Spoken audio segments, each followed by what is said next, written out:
Good morning, Eldred. Uh, we are in the last book of Proverbs, in the last part, chapter 8, the sayings of Lemuel. Oh, here's another name. So, in the last two parts here, we got names, actual names. Well, then there's Solomon. Okay, all right. Okay, cool. Uh, had another great day yesterday. Just to be with the little one, it's such a joy. Yes. And I did it again. It's like when I start working in the garden, I forget where to be cautious, even for myself. I don't have any allergic reactions to poison ivy or poison oak. All my life, I've walked through fields of poison ivy, poison oak, one or the other, and it didn't affect me at all. But at the white sumac, I talked about that before, learned my lesson there. And again, I don't have the reactions that other people have, as severe.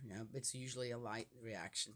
But look, I had to wrap up my wrists, and I thought, man, did I? Because I did pull a lot of poison oak, poison ivy. I can't remember what they have around here. Uh, Out of the vines, out of the roots, out of the ground. Yeah, and I had gloves on, and we also pulled out. My daughter would dig them out, and then I would carry them to the trash. Is the roots and the yeah, basically the roots of the pokeberry plant.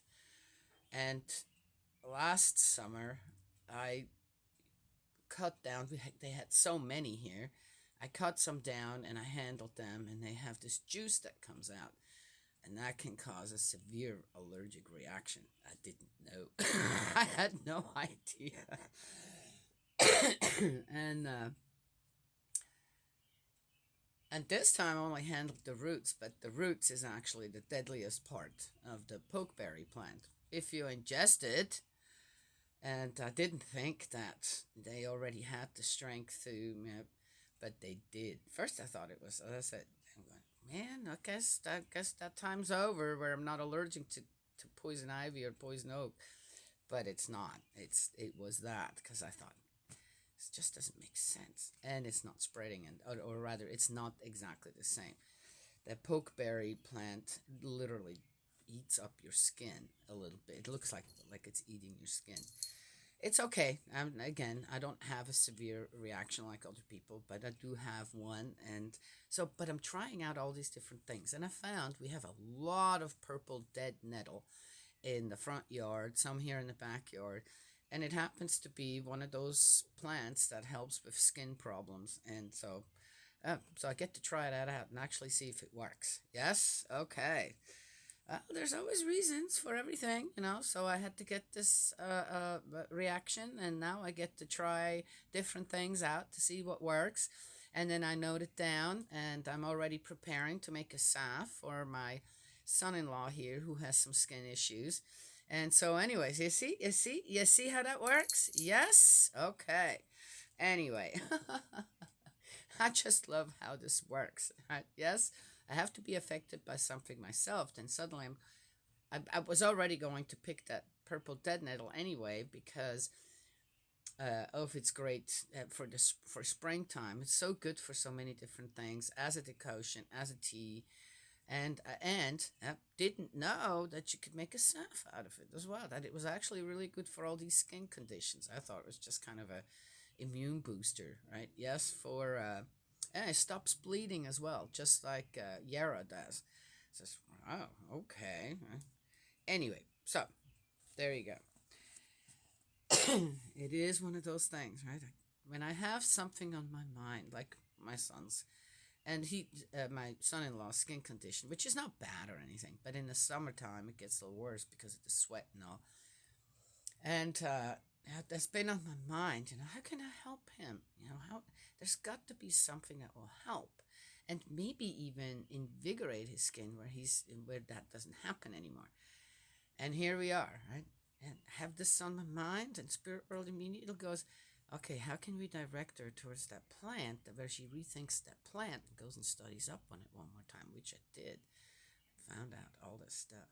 Yes, yeah.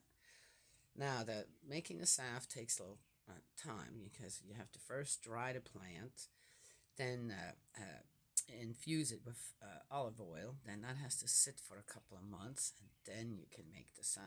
Yes, okay. Yeah, yeah, yeah.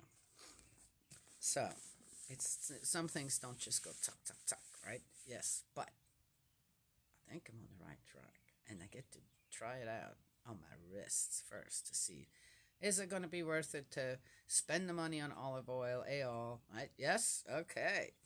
Anyway, so let's get going here in the book of Proverbs. I have all of my grandchildren here again today, which will be so much fun. It's going to be in the 80s. We're going to do some yard cleanup. We started yesterday by burning some stuff, and we're going to clean up our yard and make it great for playing. Yes, okay. Amazingly, all of my grandchildren just love to help and be part of stuff like that, which is great. All right, 31. Super Chapter 8, The Sayings of Lemuel. The Sayings of Lemuel, king of Massa. Oh. Taught him by his mother. So the sayings aren't of Lemuel. They're by his mother. Just saying, right? What, my son, what son of my womb, what son of my vows, do not expend your energy on women, nor your wealth on those who ruin kings. Oh, well, that sounds good so far. Not for, oh, do you guys remember what I said yesterday? Because of the last one here. The Perfect Housewife. Was it written by a woman or a guy? Well, oddly enough, here the sayings of Lemuel are actually of whom? His mom. All right, all right. Interesting. Not for kings, O Lemuel, not for kings the drinking of wine, not for princes the love of liquor, for fear that in liquor they forget what they have decreed and pervert the course of justice against all the poor. Wow, this is good. Procure strong drink for someone about to die, wine for him whose heart is heavy. Let him drink and forget his misfortune and remember his misery no more. Make your views heard on behalf of the dumb, on behalf of all the unwanted. Make your views heard, pronounce an upright verdict, defend the cause of the poor and the wretched. Wow. I don't have anything to say. I think this is self-explanatory. All right, that was it. Wow, so short. Short.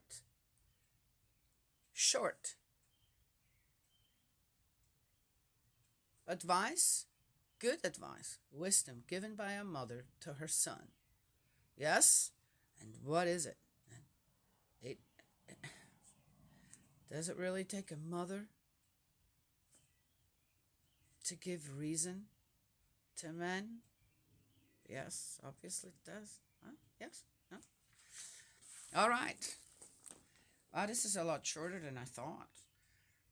All right, now we're in Super Chapter. Oh, how did that jump from 8 to...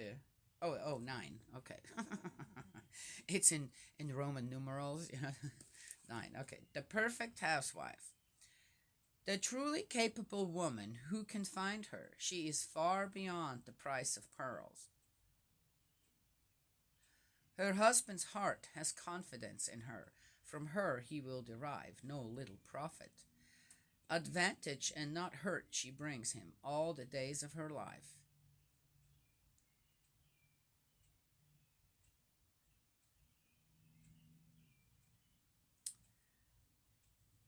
Oh, I kind of like how this is written. I was all getting ready to get all riled up, right? I kind of like how this is written.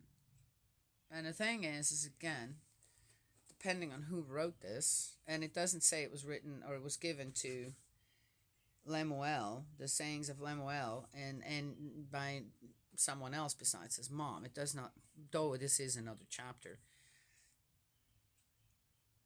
I agree with all of that. But I agree with it because men should recognize the worth of women. Yes? Uh, and in the way this is written, it isn't a warning to me, right? You better be like this. It does not come across like that. Not to me, at least. Yes? Anyway, so let's keep reading. Maybe I'll have to eat my own words here in a moment. She selects wool and flax. She does her work with eager hands. She's like those merchant vessels bringing her food from far away. She gets up while it is still dark, giving her household their food, giving orders to her serving girls. So the perfect housewife has to have serving girls? Okay. You got me right there. See, I knew I needed to eat my well, then most of us aren't perfect housewives then, because we don't have any serving girls to order around. She sets her mind on a field, then she buys it. With what her hands have earned, she plants a vineyard. Women at that time did that? As a perfect housewife, how the heck are you going to do all that? So what do guys do? Do they do anything?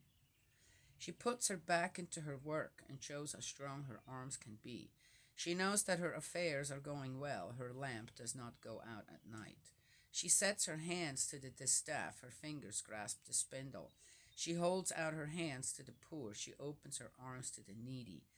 Snow may come. She has no fears for her household, with all her servants warmly clothed. She makes her own quilts. She is dressed in fine linen and purple. Her husband is respected at the city gates. Oh, her husband is respected at the city gates, taking his seat among the elders of the land. Well, again, so there can't be too many of those. But the one thing here that I'll have to share this one again to that group, the one group, to teach some others a lesson here. True Mother has this purple robe. It's a golden purple robe. You know, who doesn't like to wear a nice robe? Okay, all right. And she looks fabulous in it. Yes, I love it. And some people consider the color purple, right, associated against with evil or whatever. Who created all the colors? Okay, or created us in the way that we can see all the colors. So you know what? It's like here it is. Right? The perfect housewife wears fine linen and purple.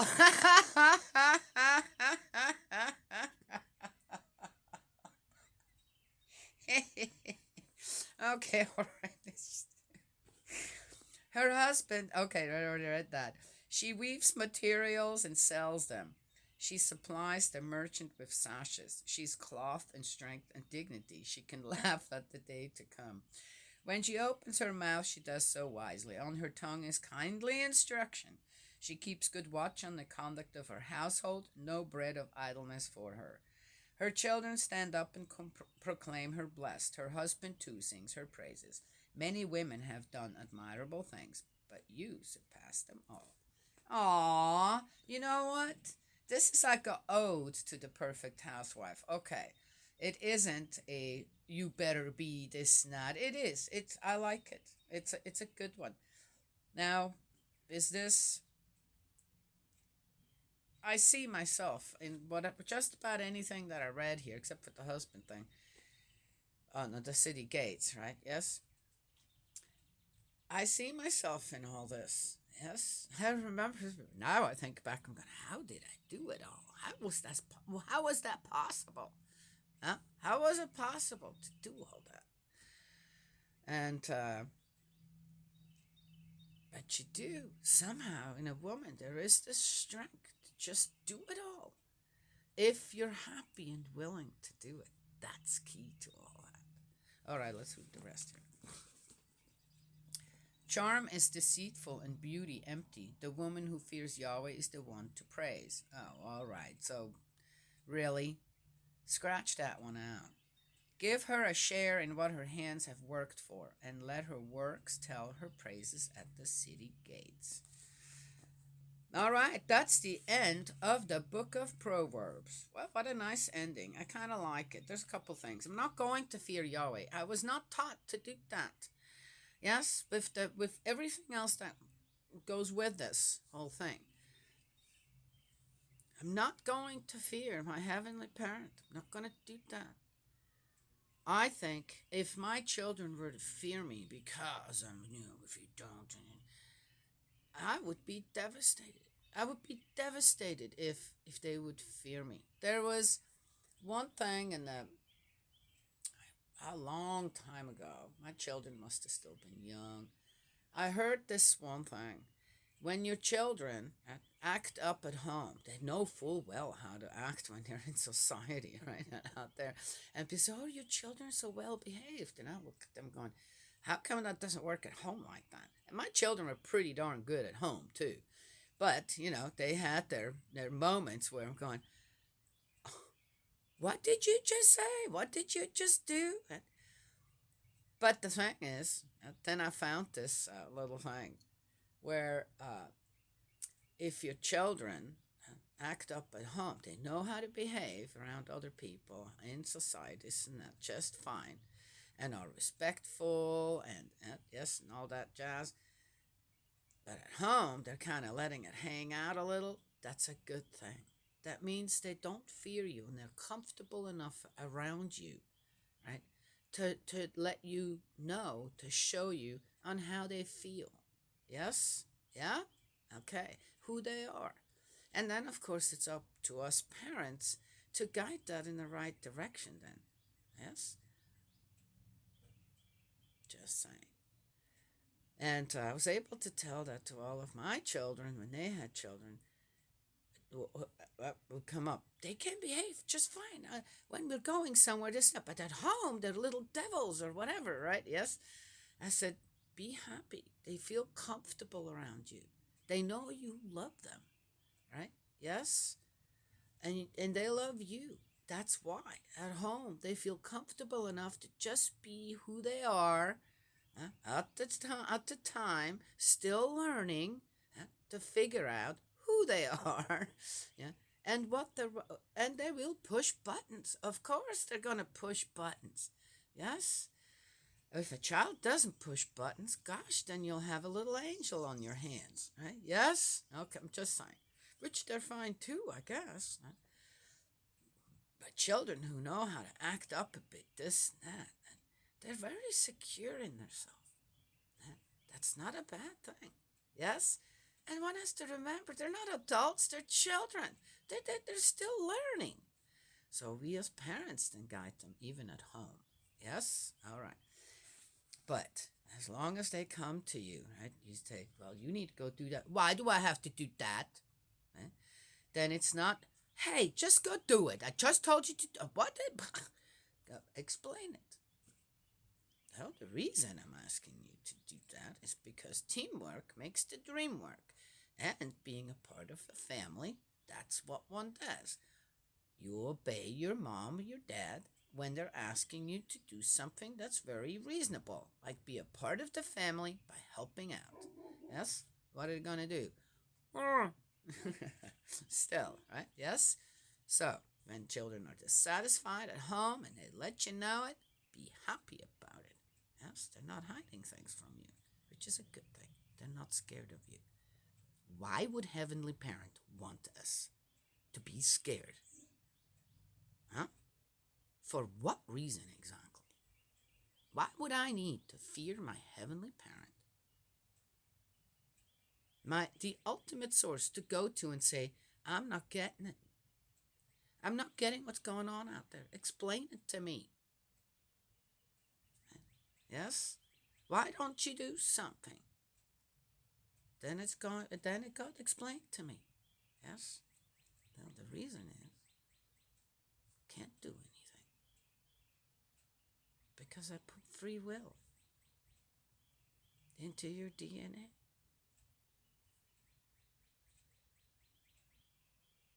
Can't take that away from you.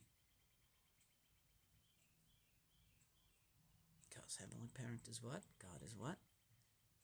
Unconditional and absolute and unchanging. Done.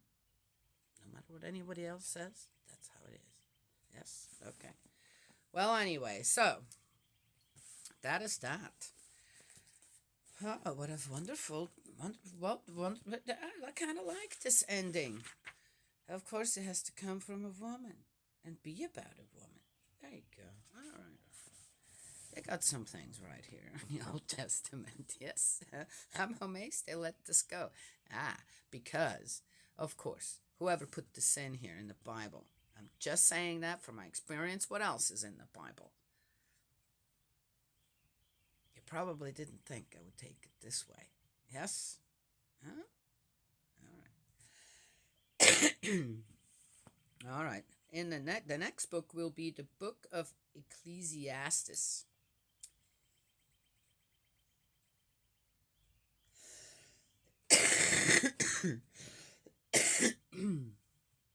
And it starts out, I'll just give you the first, it's kind of the introduction part to the book. I'll give you the first sentence. The author of this book is puzzled. Okay.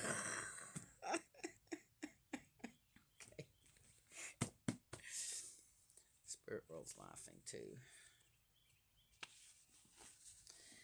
And I can feel my Heavenly Parent's embrace. He's happy. He's grateful. All right. May Heavenly Parent bless, protect you, guide you, embrace you with love. Have a wonderful day, Aldrich. And I will talk to you all another time.